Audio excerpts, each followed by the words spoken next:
but I mean, it's just one example of what's going to happen with these patients. It's just not practical for these sick kids with multiple special needs to be having to drive across the state to see a specialist that we have in our community. I mean, we are lucky to have pediatric subspecialists in this community, and our patients can't see them.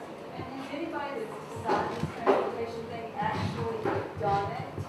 Have you actually taken off a full day work and been on the road for 8 hours with your child? I'm just curious, because that's very difficult. It's a stress on the child. It's I hate doing along sometimes now, and you may as well just take off work. You don't have no air, you find no road, And I would just say children with autism, I know families that have to drive that far, and the danger is not just whether the child's going to be exhausted, or the dangers, as you said, a child with a G-tube or you know, a breathing apparatus that may stop breathing in the car. But if you've got a child with behavior issues with autism, they freak out in the car. Exactly. You could be in danger in the drive by being attacked by your child coming out of his car seat. Exactly. We've had that happen, and I didn't say who I was a minute ago. I'm Karen Scallon with the Family Health Information Center. I get those calls. I get the calls with the mom crying to me, I have to get my child to this doctor's appointment. I don't know how I'm going to do it because I'm afraid he's going to not be able to understand that we have to be in the car for 4 hours, and he's not going to be able to take it. And when he can't take it, he's pulling his sister's hair, pulling clumps of hair out of her head, or trying to get out of the car seat, or trying to get out of the car. That's a dangerous situation. So there's multiple dangerous situations in making people travel that distance when they have children with these special fragile health needs. I have a couple of other questions as well. First of all, I want to just make sure everybody heard, if your child is on the waiver waiting list, you are optional in Bayou Health. And if you have any problems with that, and you're told you have to pick a Bayou Health plan, I'll give you my name and number, and we'll talk afterwards.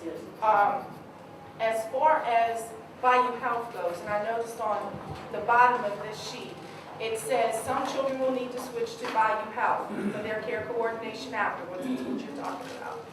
Bayou Health has not been able to keep straight the fact that some CSHS children want to opt out. How is a person in another state at an 800 number going to do care coordination for a highly complex child here in Louisiana that they've never laid eyes on?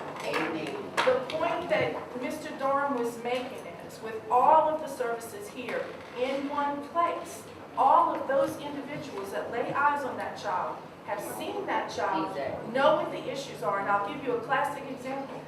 When some of the CSHS families were either forced into Bayou Health because they didn't know, or had decided to take Bayou Health, suddenly pharmacy got carved in after the fact, so they were stuck. And when their medications for epilepsy, seizure disorders, suddenly weren't covered anymore, they were able to call their CSHS nurses and their CSHS parent liaisons and say, I just don't know what to do. The pharmacy won't cover it. It's $200. It's $100. I don't have it. That was taken care of like that. That's not going to happen when they're calling Bayou Health and they say, I'm sorry, but your plan says you don't get it.